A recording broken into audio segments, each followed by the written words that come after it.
अस्सलाम वालेकुम friends. Drama serial यूं ही के आने वाले एपिसोड में हम देखेंगे कि किम ने नादान दोस्त वाला काम किया है और सुरैया का मसला हल करने के बजाय बिगाड़ दिया है, क्योंकि करामत साहब को जब किम की ज़ुबानी पता चलता है कि सुरैया किसी अवैस नामी लड़के को पसंद करती है और इसी वजह से वो हामिद से शादी से इनकार कर रही है, तो वो अपनी बेटी फिरदौस और दामाद मुदस्सिर को फ़ोन करके 4 लोगों को साथ लेकर आने और सुरैया और हामिद का निकाह करने को कहते हैं।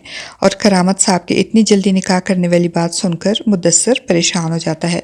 उसको ये बात हजम नहीं होती और वो बात की तह तक पहुंचने के लिए बेचैन हो जाता है। और जब इसको कोई सिरा हाथ नहीं आता तो वो अपनी बीवी से कहता है कि कल जो मैं शर्त रखूँगा इनको माननी पड़ेगी, तब कहीं जाकर ये निकाह होगा। और फिर दोस्त बेचारी अपने शौहर की बात सुनकर घबरा कर पूछती है कि कौन सी शर्तें, मगर मुदस्सिर फिर दोस्त को अभी कुछ नहीं बताएगा बल्कि वो कल का इंतज़ार करेगा।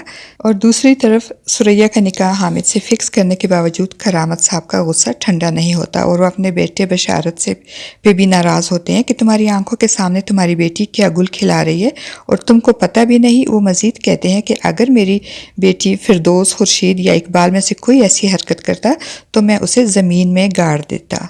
और जब करामत साहब बशारत से बात करते हैं तो किम भी वहाँ बैठी होगी और वो करामत साहब को सुरैया का हामिद से निकाह करने से रोकने की कोशिश करते हुए करामत साहब को इनकी माजी की गलतियों का हवाला देते हुए कहेगी कि आपने खुर्शीद के साथ भी बहुत जुल्म किया है, ना इनको ज़्यादा पढ़ने दिया और ना ही मूव ऑन होने दिया।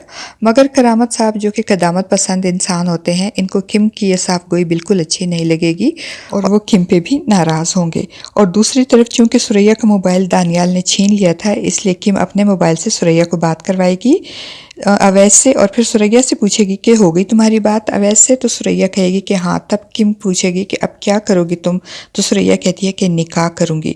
अब देखते हैं कि सुरैया ने किससे निकाह का फैसला किया है, अवैस से या हामिद से।